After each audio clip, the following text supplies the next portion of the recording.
consider Switch to be grassroots left. We want to have like our main policies for this election are openness and transparency and direct democracy. We're a ticket who wants to involve everyone, everyone who's interested in the student union, who wants to be involved in activism, to have the opportunity to be involved.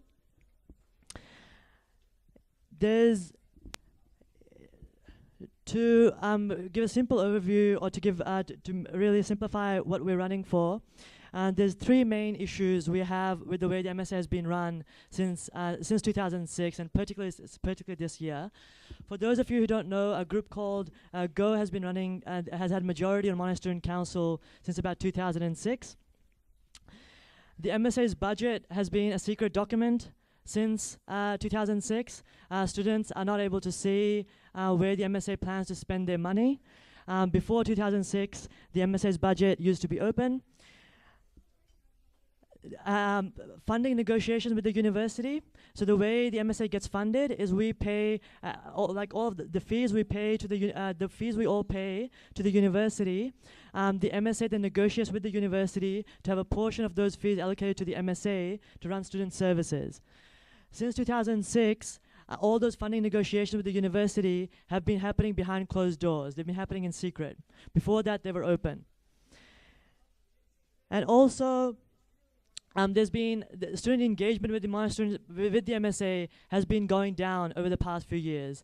We only have about 10% of students vote in the MSA elections. Most people, and even when you talk to people during MSA elections, most people don't even know what the MSA is or what it does. And we think, and as Switch, we think that's a problem. Now, in terms of, so what we want to do.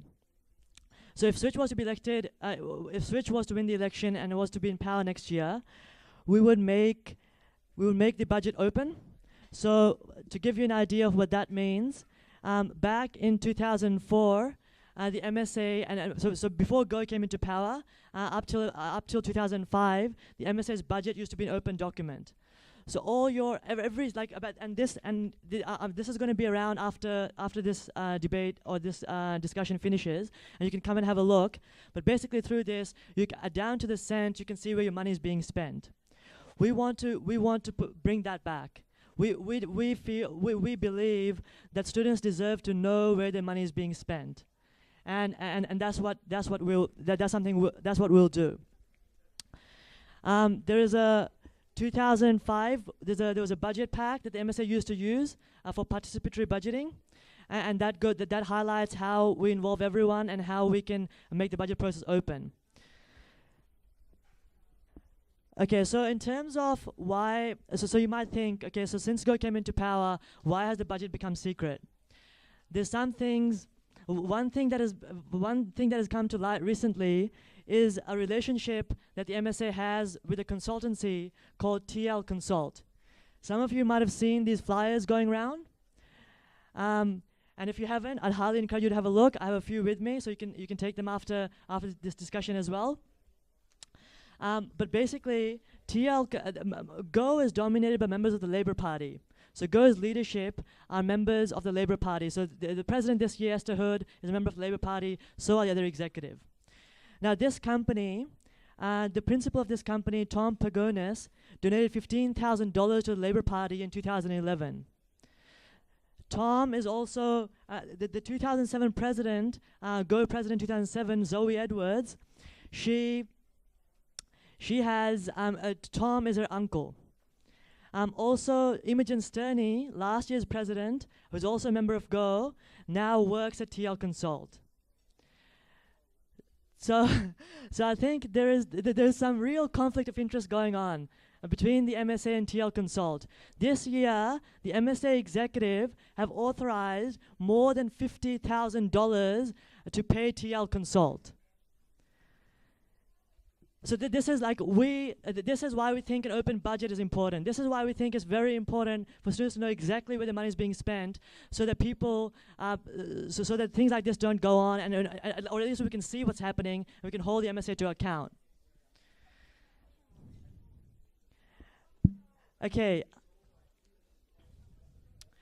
All right. So the other main So we want to make the budgets kind of secret, and we want to make that open, and that's something we'll do.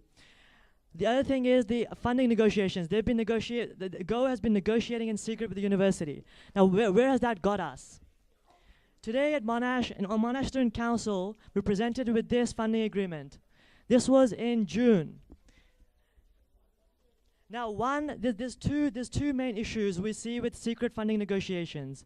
One, the university knows when there's 12 people at Monash, around 15 people at Monash Student Council, who are the only ones who see the funding document, and who are the only ones who are deciding where all of our money as students is going to be spent. And when they go into the university and say to them, look, there's 15 of us who think this, the university knows it's 15 people who think it. And that means the university, there's very little reason for the university to take us seriously. Instead, if we had open funding negotiations like they used to happen before 2006, and when the MSA was better funded because of open negotiations, what happens is when we say, look, we've discussed this, we've discussed the funding agreement, the funding negotiations with hundreds of students, then that means that and we have a student general meeting with the funding agreement is endorsed. Then that means when you go to the university, we can say to the university, we have 500 students who want this. That gives us more bargaining power. That means the university has something to be scared of. That means we can actually get good funding for the MSA.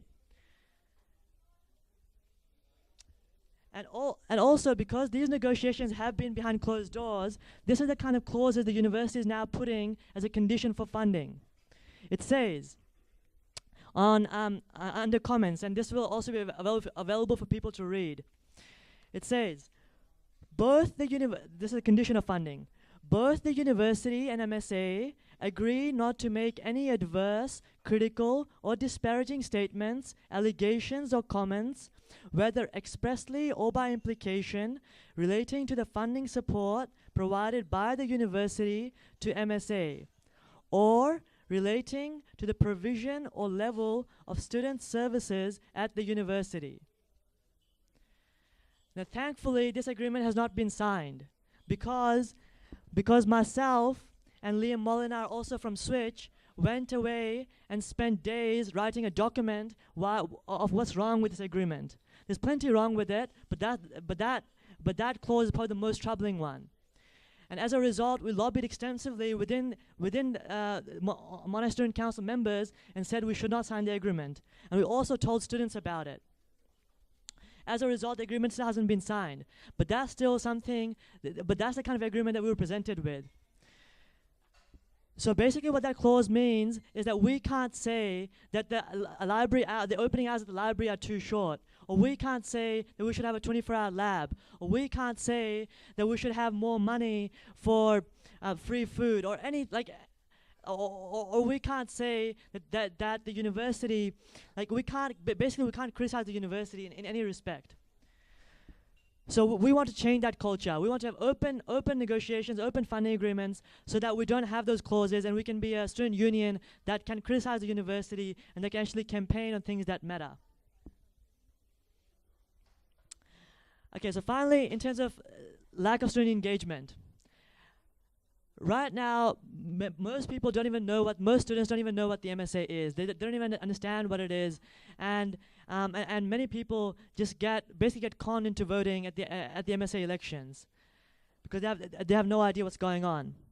So we want to change that culture, and the way we believe we can change that culture is, one, by actually making an effort to engage students. So we'll be having open Monash Student Council meetings, open executive meetings. So before GO came into power, when the treasurer, secretary, and president met, those meetings were open. Anyone could go and listen in what they were discussing. We're gonna have open executive meetings so you can see what's going on. We're also going to have student general meetings, which is a meeting where every student has a vote. So any important decision before GO came into power used to happen at student general meetings, and we're going to bring that back. So so everyone here as a student can have direct influence over what the MSA does. Finally, the last thing I want to point out is, in terms of this election, this is what's happening. There's 3 major tickets. One's Switch, one's Left Action, and one's GO. Now Left Action and GO are running together. They've done a deal. So Laura Riccardi from Socialist Alternative and Left Action, she is running under GO. She's running for Monash Student Council as a member of Go. And also, Declan Murphy is running as a member of Go for environment and social justice. And they can, and when Laura comes up here, she can correct me if I'm wrong. And also, they've done a preference deal. So if you vote for Left Action, the preference will flow to Go. If you vote for Go, they'll go to Left Action. And we don't have a preference deal with anybody. We're by ourselves. And also, Go has feeder tickets. So if you vote for free beer or free parking, all of that stuff goes to Go. So it's something to be aware of. Thank you.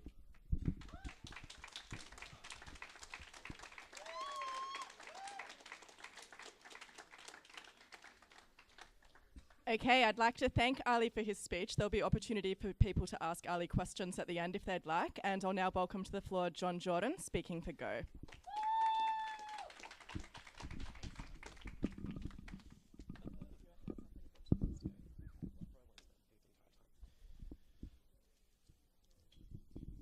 Hi everyone. Is that too loud? I have a horrible cold, I'm really sorry. Firstly, before I speak, I just wanted to give a quick shout out to Freya and Ben. Freya is our candidate for president and Ben's our candidate for secretary. They were held up in executive meetings and couldn't actually make it, so I've been here in their place. So we at Go don't actually believe in trying to point out inadequacies in other campaigners. We focus on positive campaigning. So rather than ripping into other candidates, I'll be talking about why you should vote for Go and why we are the best people to run the union. So about us in general, Go is a group of progressive students that are compassionate and care about student issues. We value marginalised groups, we value queer, women's, we value ethnocultural individuals, from different ethnocultural minorities, we value people with disabilities, and we aim to empower them in their education. That is one of our cornerstones, and that will not change next year. Secondly, we also really care about this whole idea of education. As you may have seen from Ali's speech, there was hardly any talk about education issues, and I think that at university that should be one of our priorities. But no offense to Ali. That wasn't supposed to be sarcastic. But in regards to our specific candidates and why you should vote for them, Freya, who is going for president, as I said, is going to be an amazing president. She's been on executive for 2 years now, firstly as an executive gen rep, I believe, and then this year as part of the MSC as treasurer. She's done a lot of amazing things, such as MSA breakfasts, and she's been involved in a myriad of campus issues this year, so she's great. Secondly, I want to talk about Ben Zocco. Ben is quite an intense individual, as I say, and he's an arts law student and is extremely organised. If you do come to Monash Student Council, which I would all say that you should, because it's a really interesting and amazing experience. He'll always be there on his laptop typing up everything. So one of the main roles of secretary is to type up those minutes, and I think that in that role, Ben will be amazing. And now I'd just like to talk about me. I'm, as was said before, John Jordan, and I'm running for Education Public Affairs Officer. And in regards to that, me and my running mate, Sarah Christie, are really thinking about engaging the people that we talk to about our budget and about our education concerns, such as is $500 too much for this, you might have seen Hey Burn, Let Us Learn, or MRS, It's Time to Impress, those sort of campaigns to try and get things like better student housing and trying to get, lower cost textbooks, bigger class sizes, etc. So me and Sarah will be doing that next year if you vote us in. Ben Knight is going for EDAC. He's very sharp, and he's also a law student. And it's time proven that law students are the best people for EDAC, because it's basically sifting through policy and trying to catch the university on things that may marginalise students. And in regards to other people, in regards to this whole idea of of left action and Go coming together. Us at Go believe that Left Action have done an amazing job as environmental justice this year. Laura Riccardi is testament to that. And this whole idea of a secret collaboration, no one's hiding it. We think that that Laura this year and next year, I believe it's Sarah Garnham and no? Okay. Declan. Is it just you? Is it someone? Oh, Sade, yeah. We believe that they will be amazing because they've done some amazing social justice things around refugee actions and whatever else this year. So we really think that that's positive. And then there are tons of other people, such as Simone over there, who's running for activities with Michael Barter, and she's been involved with tons of parties and whatever else this year, drinking far too much. And yeah, that's who we think should run clubs and societies. And as for our multi-member ballots, there's Kat over there, wave Kat, yep. And lots of other people who we think that you should vote in, including Adria, who will be a potential women's officer. Yeah, in regards to all those, and in regards to who we are, we have run the union for 7 years. We will run it well again, and we hope that you vote for us. Thanks so much.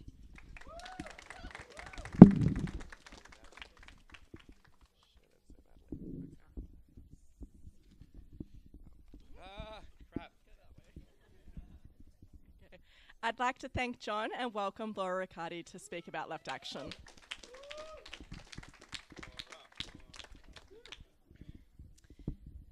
Okay, so I'd like to start by responding to a few objections I have to allegations that were made by the first speaker from the Switch ticket. I would like to clarify that I don't think Switch is the ticket of the grassroots left.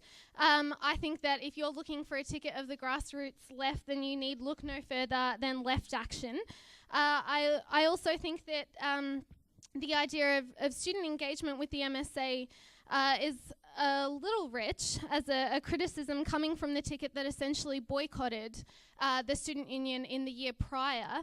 And their presidential candidate running for office in the last election actually refused to be a member of the student union on what he called principled political grounds. And I ask you, is that the kind of person that you would potentially want running your student union, someone who refuses to be a member of the organisation they claim to run? I also think that lobbying and writing documents is not necessarily student engagement with the MSA, because I'm willing to give students more credit. I think that speech indicated an elitism that students only care about lentils and vegan restaurants, whereas Left Action, members of Left Action, have attempted to engage students in real left-wing grassroots campaigns for the last few years.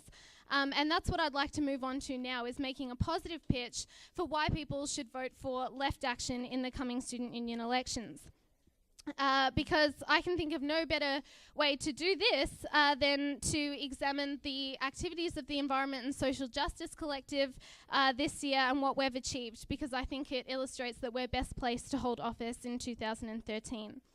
So our ticket stands for Affordable, Diverse and Quality Education. The Monash Vice Chancellor is currently the second highest paid in the country. He earns over $1 million every single year. But this year he insisted on levying students over $250 each for services and amenities. Students who already live below the poverty line, who already struggle to pay for their textbooks, their expensive course readers, and other ancillary costs. Now, in the face of this attack on education, when Labor's promised education revolution actually means a further turn towards user pays education, Left Action organised direct grassroots action to voice our opposition to the university administration, and we did this in a number of ways. As an office bearer in 2012, I launched Our Money, Our Say, Help Save the MSA Speak Out, which many students here attended, and that was aimed at informing students about the student services amenities fee, which was being imposed on them, about how it was going to be allocated and why they should join the campaign against the Vice-Chancellor essentially stealing student funds.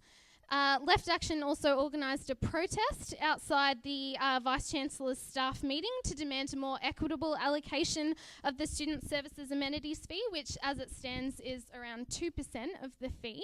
The between $8 and $11 million that the Vice-Chancellor is collecting will go to line the pockets of the bureaucratic elite that run this university, while the MSA is being drained of funds.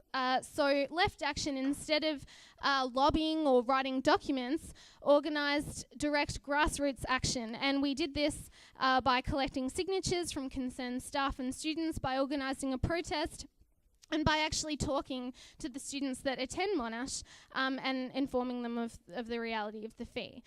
Monash students from Left Action also formed a contingent at the protests at La Trobe University, which at the moment is facing over 60% of their humanities and social sciences units being cut. And we were the only ticket to send students out to La Trobe to show our solidarity with the students protesting against this assault, neoliberal assault on their education. So we also stand for a student union with a social conscience, and we've been a part of every major left-wing campaign across Melbourne, including refugee rights. Left Action has been the ticket that has run the Monash Refugee Action Collective, that has built it, has aimed to involve new students, has attended protests out at Maribyrnong Detention Centre, invited Pamela Kerr and Sarah Hanson-Young onto campus this year to speak and to engage students with the refugee issue and why they should be opposed to offshore processing, why they should take a stand against mandatory detention and the Labor Party's appalling immigration policies. We were involved in the same-sex marriage campaign and attended every demonstration against the homophobic ban on equal marriage rights. We had also attended the protests in Sydney earlier, or at the end of 2011, at the Labor Party conference to demand an end to the ban. We have been involved in the campaign to end the racist Northern Territory intervention, which has basically resulted in apartheid in Australia, and we hosted Gary Foley on campus earlier this year, speaking on his involvement in the Aboriginal land rights campaign. And we also spearheaded the campaign for Palestine and against Israeli apartheid, unlike members of the other ticket who, one of which, as well I should mention, from Switch, refused to vote for a motion condemning a Zionist and a racist, Daniel Pipes, who was going to be hosted on campus earlier this year. Left Action protested against Michael Danby, who is a member of the Labor Right, and attended a forum hosted by the Monash Association of Jewish Students on this campus to basically defend Israeli apartheid, defend the use of white phosphorus being dropped on Palestinian territories like Gaza, and we were the only ticket to make our opposition against Danby known. So unlike members of the other tickets, we don't believe that Monash exists in a bubble. We believe that students not only care about broader social justice questions, but have an interest in fighting for them. And we want to rebuild a radical student movement and a left-wing political union, and that's what Left Action stands for. It's not about election phrase-mongering. It's not something we whip out once a year when we're in a coloured T-shirt trying to cajole you into voting for us. But it's something that we do every day. It's something that we consciously try to foster both on campus and in the community at large. Monash University was once like Australia's answer to Berkeley. It was the site of occupations and student protests, and if you're interested in learning more about that, I'd invite you to attend Left Action's forum this Thursday at 1 p.m. in the conference room, titled From Occupations to Corporations, the MSA Then and Now, featuring 2 former student radicals. And I think we can see today that the need for a left-wing student movement is every bit as real, every bit as urgent today as it was in the 60s. when students were protesting against the Vietnam War, or in the 90s when students were protesting against voluntary student unionism. And I would invite you, if this is something that you care about, something that you feel is right, and something that I've said has resonated with you, to vote for Left Action in this year's Student Union, or come and talk to one of our members about campaigning with us. Thank you.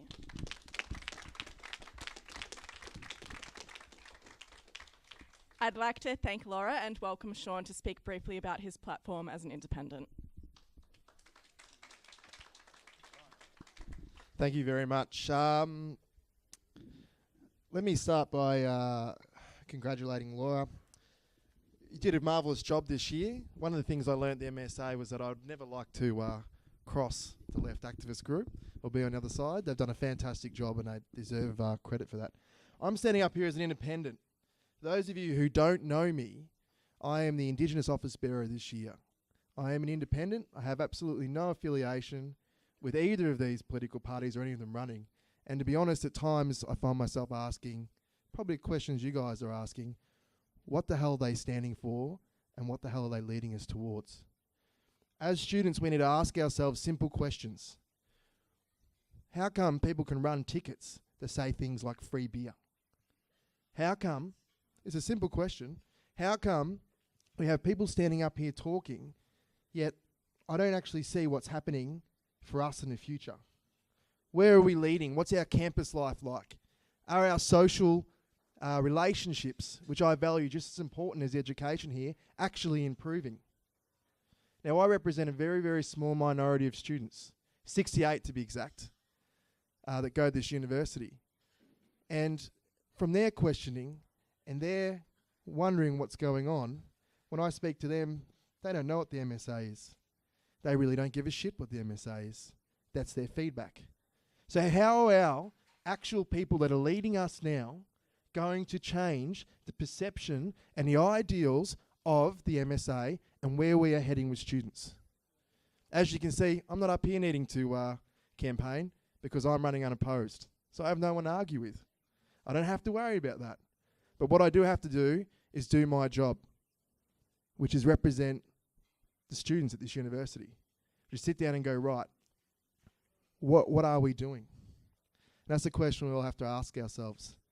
I'm personally not going to be voting for either of the parties. I'm going to be voting for individuals. I find it very hard to think about voting for Go right now when they string up a young man who did a wonderful job, but they can't bring their leaders in here. I find it very hard to vote for Switch when all I hear them talk about is Go. All right? Now, it's the two lesser of evils, and I'm not one for pulling punches, and everyone knows this, straight down the line. I would say to everyone here, speak to the people, tell them what you want. Have a voice. Now, on a final note, and do something a bit nice for us for about a minute, I'm going to do a quick acknowledgement and welcome the country. As you're all aware, we're on, I hope you're all aware, we're on Wurundjeri land. Does anyone know what this is called? What was that? Say it nice and loud for me.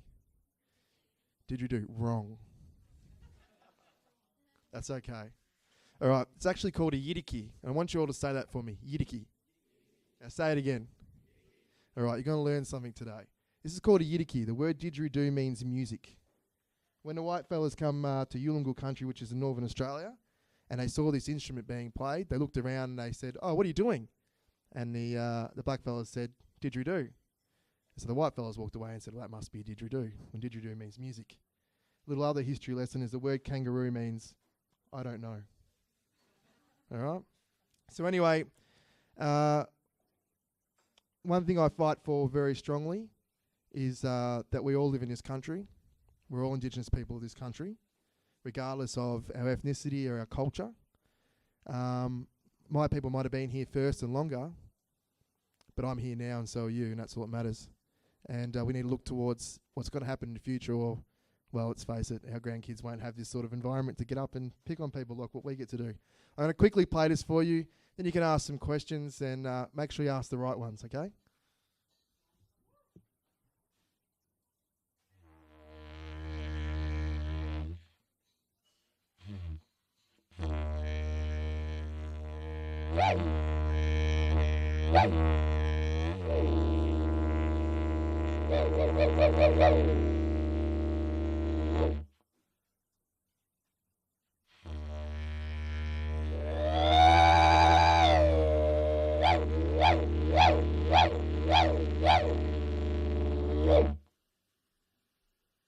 Unfortunately, thank you. Unfortunately, they can't play for too long. But it's just a little bit of love from me to you. So enjoy. Questions ahead. Mel?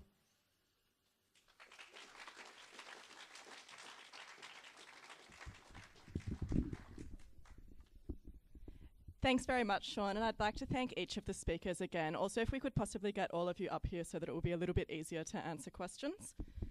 And if anybody does have questions, it would probably work best if people just put their hands up and indicate which speaker they would like to talk to. Ritter?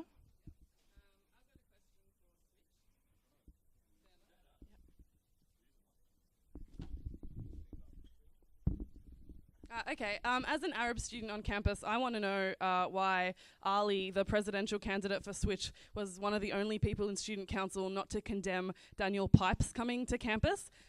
Daniel Pipes was invited onto campus by a racist club, the Monash Jewish Student Society, which basically exists to propagandize for Israel. And Daniel Pipes is a widely known Islamophobe. He makes comments about Muslims, people's hygiene, the fact that they have weird brown skin and weird food. Members of Go voted to condemn Daniel Pipes, and Switch was one of the only people who didn't. Furthermore, members of Switch, including Ali, attended a forum with Michael Danby, who similarly defends Israel unconditionally and also made a joke about Arab people's hygiene. And as a member of Students of Palestine and a Lebanese woman on campus, I find it pretty appalling. And I want to hear what the explanation is. And if we could limit answers to just a couple of minutes would be great.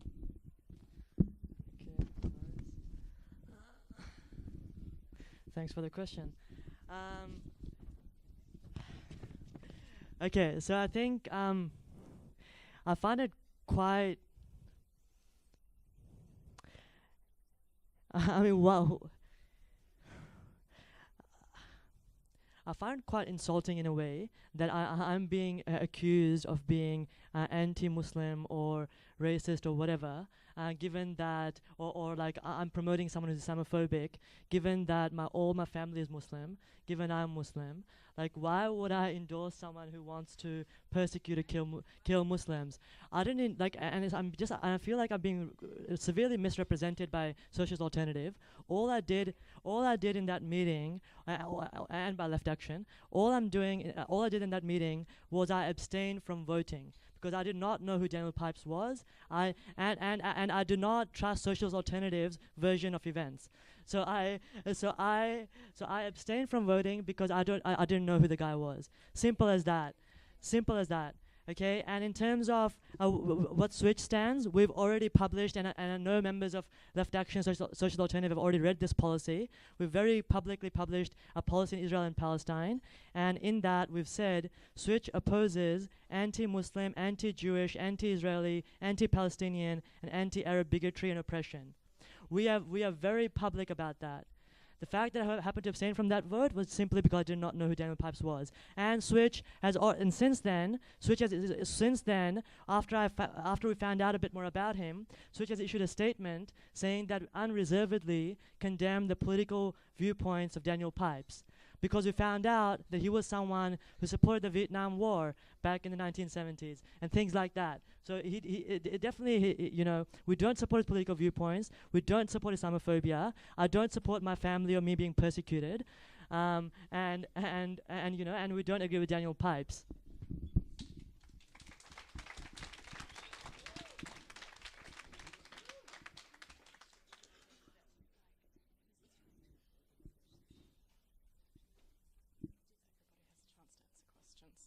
Sorry, the girl here in the blue and white dress. And if I could also ask people to keep interruptions to a minimum whilst the speakers are answering, please. Hi. Sorry, I have a question for Ali. It's kind of a specific thing, but I think the reason I'm asking it is because I think it's kind of indicative of some of the lack of thought that goes into some of the things you recommended in your speech. About the student general meetings, there's an idea that this is less elitist than having democracy. in place. That by having student general meetings, you allow students to become part of the general decision making of the uni. Now, I'm not against that in terms of big issues. I think that's a great idea. I just want to know what your plans are to avoid the inherent elitism of that kind of situation, in that I believe it's ageist, I think it's ableist, I think it discriminates against mature age students and part-time students who are working. I think that the point of having elections is that students have their views represented, that we have postal votes available, that we are open for 4 days. And I want to know what your plans are to avoid discriminating against students who can't come to a specific meeting at that time, how those voices will be represented. Sorry? Yeah. So I think this probably the simplest response is the student general meeting is the highest decision-making body in the MSA Constitution. It sits above the Monash Student Council. Specifically, the reason the student general meetings occur is for the sake of engaging and involving students. The MSA Constitution says that you have to give at least 5 days academic notice before you hold a student general meeting. So every effort is and they need to provide the advertise like they were before Go came into power. So I think it's important, and the reason Switch talks about Go is because I think it's important for people to know what's wrong with the MSA as it is. Like, why do we need change? And we believe one of the things that is wrong is we don't have student general meetings, we don't consult with students, we don't involve students. And I think we can overcome concerns of people not being able to come by actually making sure that we advertise it properly. We give like the Constitution requires, we give 5 days academic notice, and we make it accessible. So I think it's like any meeting, like the Monash Student Council, like people that's announced in advance, and similarly we would announce Monash the SGM in advance as well, so people can attend. Does anybody have a question for one of the other speakers? Nedge? I don't need mine. I was just going to say, Sean, was it? Yeah, mate. Have you thought about running for presidency? Thank you for the... Well, I just think what you have said represents the majority of the student community. I think that most people in this room are very motivated, very politically aware, but that's not the student population. I think that considering the low voting rates, that something needs to be done beyond just the initial, getting the policies out there, but actually lifting voting rates. And I think everything you said there, especially things about feeder tickets, which is I would ask after you finish with the Go would answer why they think that's appropriate to have feeder tickets and guilty by association in that fashion. And any other party that does think that's appropriate, Ralph Wiggins president, free beer, all that business. But my main point is fantastic. Thank you for that. Okay, thank you. Thank you for your support there. To very quickly answer your question, I suppose I sort of missed the boat in one way. I was over in Switzerland at the UN, which is a whole other story, doing some stuff for my people. But sometimes leadership needs, you need to let other people, you need to follow sometimes and assist with their leadership. And I think I can add more value to that. Plus, to be honest, the whole election thing and the whole idea of parties really just wore me out to begin with, before I even got involved with it. And I thought to myself, we'll sit back now and assist and help where I can and listen to students and work, and then next year most likely run for president when I have a lot more understanding of it and work it out. But I think we just need to keep asking those questions continuously and strive to make this place better, because I can tell you now, when I first came to uni and I had a few years off in between, the place was much different. The social life was much different. The activism was there, but it was stronger, and people were more involved, and we've lost that. And I seem to think that we're so wound up with fighting the uni for this and fighting the uni for that. Well, we've got 6 million in reserves. What do we need to fight for? There are things we need to fight for, but there are also things we need to do for our students, the people who are here every day, trying to hopefully make themselves better. I'll pass it over.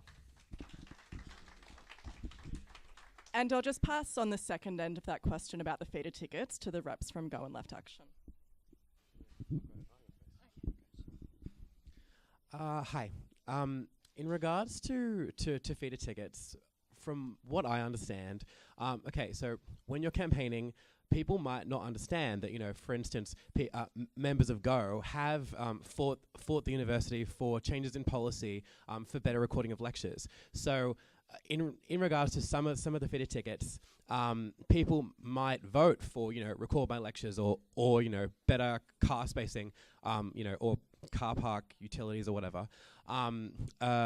People may vote for that, and in a sense, those votes are going to go because Go actually do believe that, but people might not just be aware of that idea.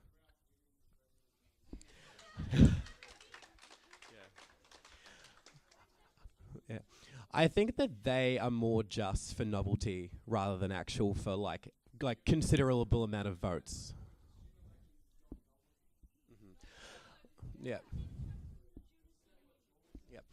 I would also say that if you read Lot's Wife from like 5 years ago and compare it to the amount of feeder tickets that are around now compared to then oh, sorry, do you want to pass? Yeah, the amount of feeder tickets then, there was an entire page of feeder tickets, like 30 or 40 feeder tickets, compared to like from then to now, all these like, you know, like bogus ideas of Batman for president and those sort of things. I don't think that we see that much now. So yeah, I don't.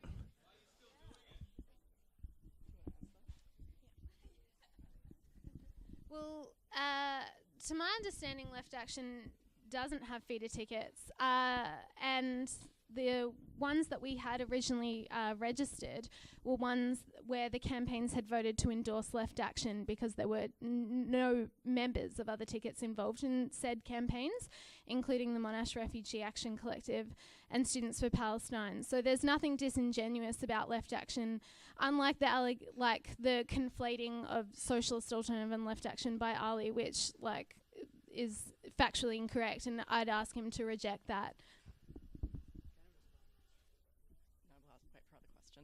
If I could take a question from Sam. Ali, how do you respond to an allegation that you've been that bad at your job this year at Academic Affairs that students are no longer on APC appeal committees? I've been on them the last couple of years, and those students were asked this semester to be on them.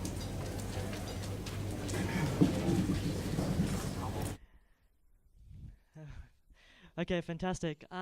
So there's I work with, as you would know, my co-office bearer is, I got elected in a by-election 24th of May by myself, and the role is shared between two people. And the person who got elected last year at the annual elections was Julia Ponte, who's a member of Go. And she's the one who's actually looking after academic progress committees, and she's the one who looks after that side of the department. So maybe you can ask her.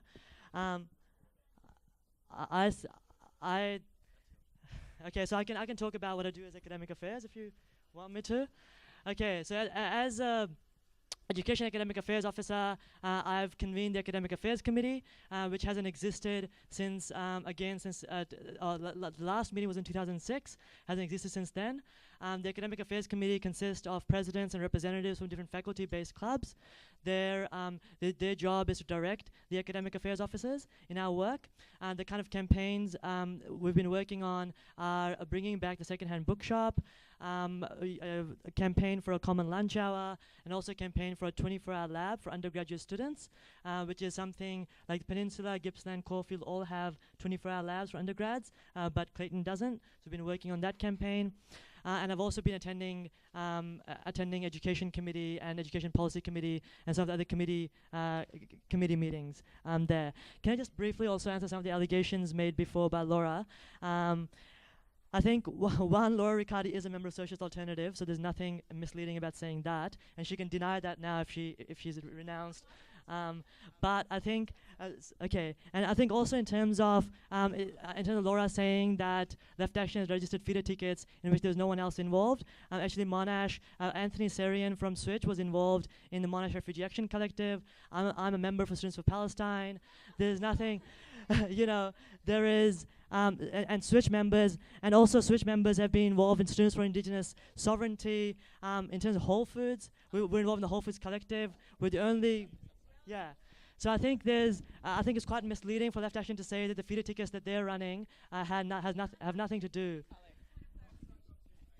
We've only got a few minutes left, so we don't have time for many more questions. If we could have one more question for the representatives from Go and Left Action. Pardon? Yeah.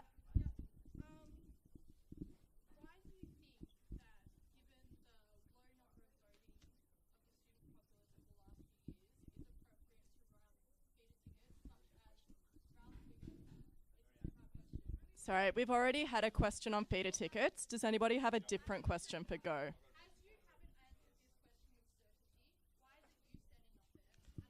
I'm sorry, we've already had an answer on this question. Declan, I'll take a question from you. Okay, my question's actually for all three of the candidates. Is that all right? It won't take too long.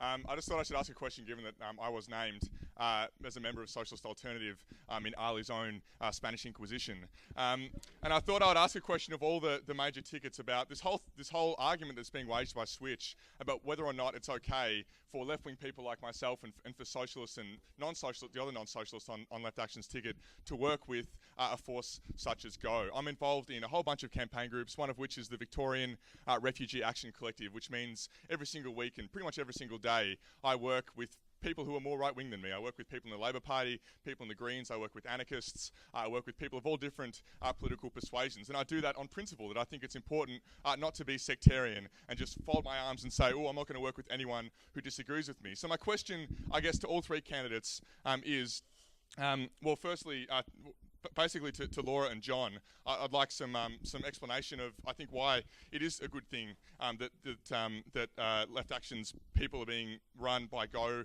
for environment and social justice, and to Ali, why he's adopting a sectarian line against working and cooperating with any other political force other than people who agree with him.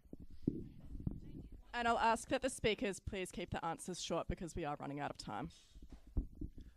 I don't think that there is any problem with it, and I think it's great that we have a diversity of political opinion, and that, you know, people from Socialist Alternative or people from Left Action or wherever can have their voices heard on the Student Council, you know, within Go and Left Action's collaboration.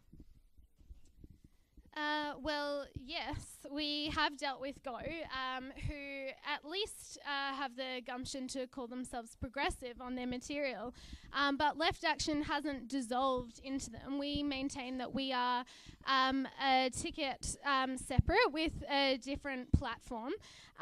We did approach Switch, but they refused to deal with us.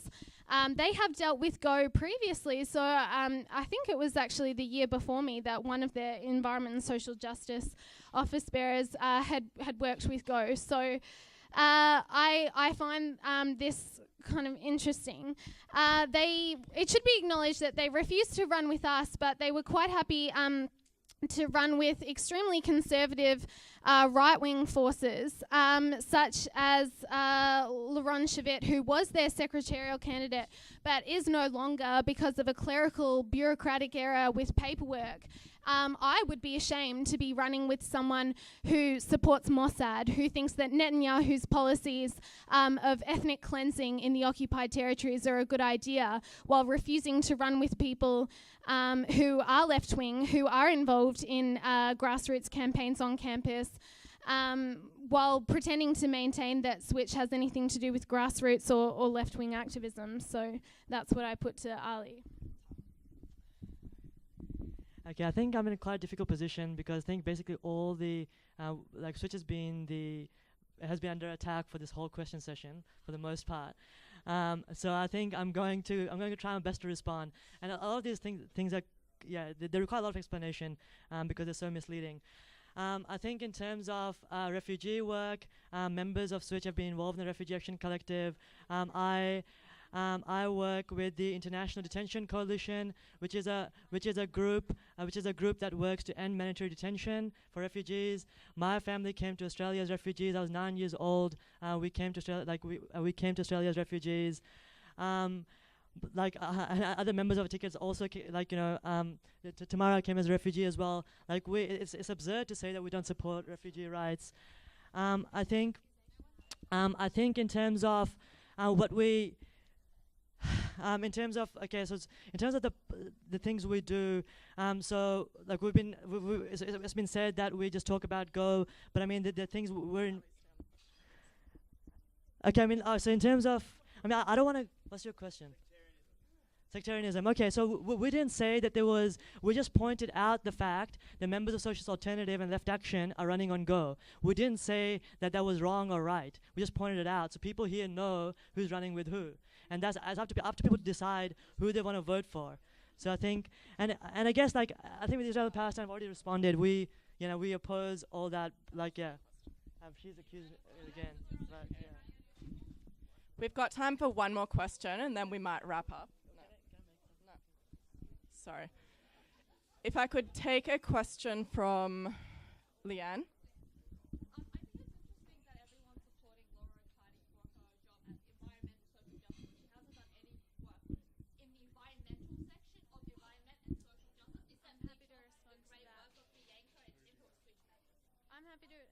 I'm happy to respond to that, but firstly, I would like to reject the claim that Anthony has been involved in the Monash Refugee Action Collective. Declan and myself have led the campaign for over 2 years now, and it's simply not true.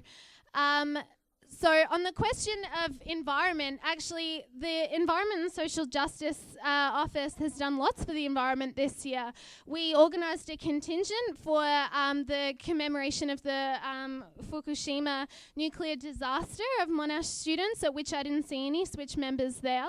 We organised a forum on campus featuring Gavin Mudd, who's an expert on nuclear power and the use of Australian uranium in Japanese nuclear power sites, which resulted in the death and injury of hundreds and thousands of innocent civilians. We have attended rallies against coal, organised by the Australian Youth Climate Coalition, and I've worked closely with them and attended several of their meetings in Melbourne.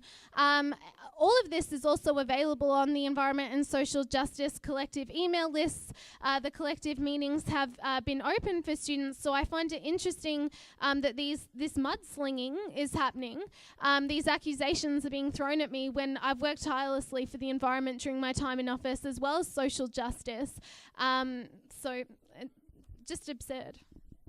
Okay, thank you to everyone for your questions, and thank you for the speakers for giving up their time to come and talk about their policies. Apologies to everybody who didn't get to have their questions heard. Hopefully you might be able to distribute them to the Lotswife email address and we could potentially pass those on to the speakers for some kind of response.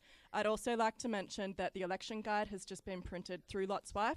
That's now out on the distribution stands all over campus. You'll be able to read all of the candidate statements for people who are running for the department positions under each of the parties. So if you are interested in finding out a little bit more, do go and pick one.